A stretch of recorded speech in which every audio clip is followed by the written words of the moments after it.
Waziri wa Ujenzi na Uchukuzi Dr. Khalid Salum Mohamed amesema kuwa kukamilika kwa meli ya MV Mapinduzi II itasaidia kwa kiasi kikubwa kurahisisha shughuli za usafiri kwa wananchi. Dr. Khalid amesema hayo katika mkutano na waandishi wa habari katika ukumbi wa wizara hiyo Kisauni, wilaya ya Magharibi B Unguja. Amesema kuwa kuanza kwa safari ya meli hiyo ni kutokana na juhudi zilizofanywa na Serikali ya Mapinduzi ya Zanzibar za kuifanyia matengenezo baada ya kupata hitilafu kama hapa anavyoeleza.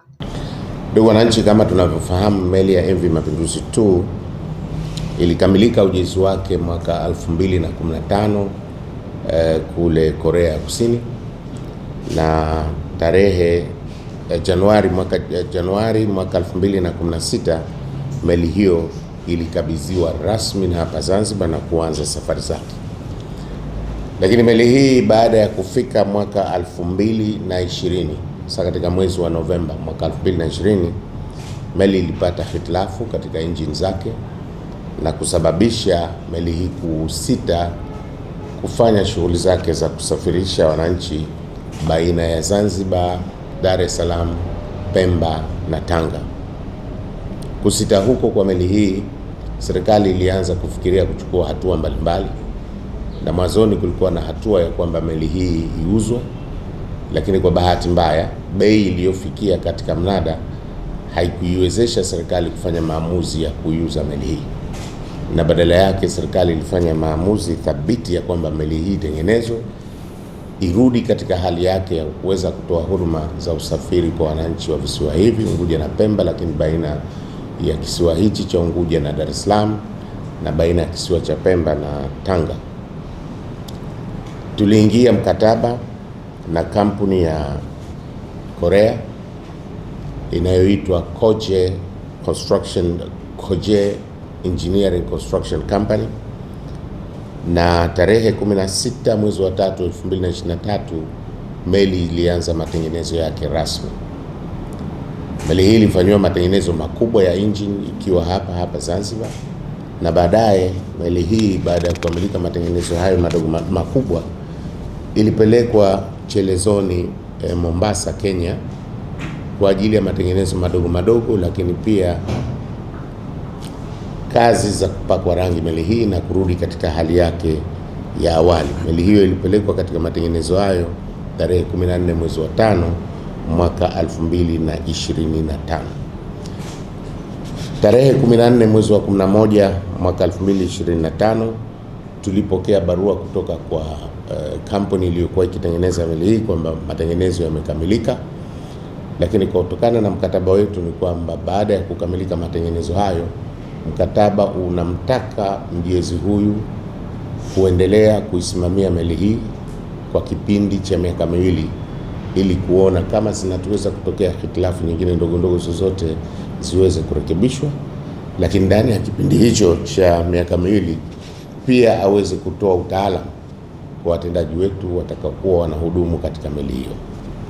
Sasa meli imekamilika na tunatarajia kwamba meli hii itaanza safari zake rasmi tarehe 1 mwezi wa Mei mwaka 2026, na safari hiyo itaanza kwa kuondoka Unguja saa 1 kamili za asubuhi kuelekea Pemba na kurudi siku ya Jumatatu.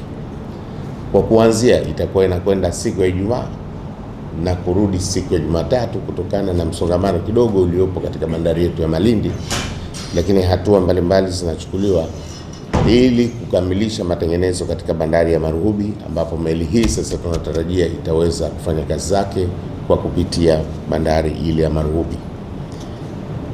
Uwezo wa meli hii ni kubeba abiria 1200 kama ilivyotengenezwa hapo awali, lakini pia ina uwezo wa kuchukua tani 200 za mizigo.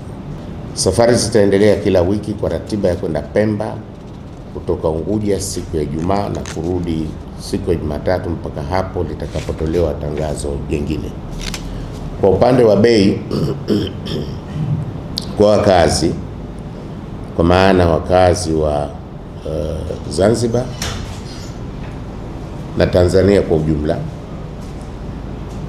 daraja la economy mtu mzima ni shilingi 20,000 na mtoto ni shilingi 15,000. Daraja la kwanza kwa maana ya first class mtu mzima 25,000 na mtoto mdogo 17,000. Lakini kwa klasi ya VIP mtu mzima shilingi 40,000 na mtoto 20,000.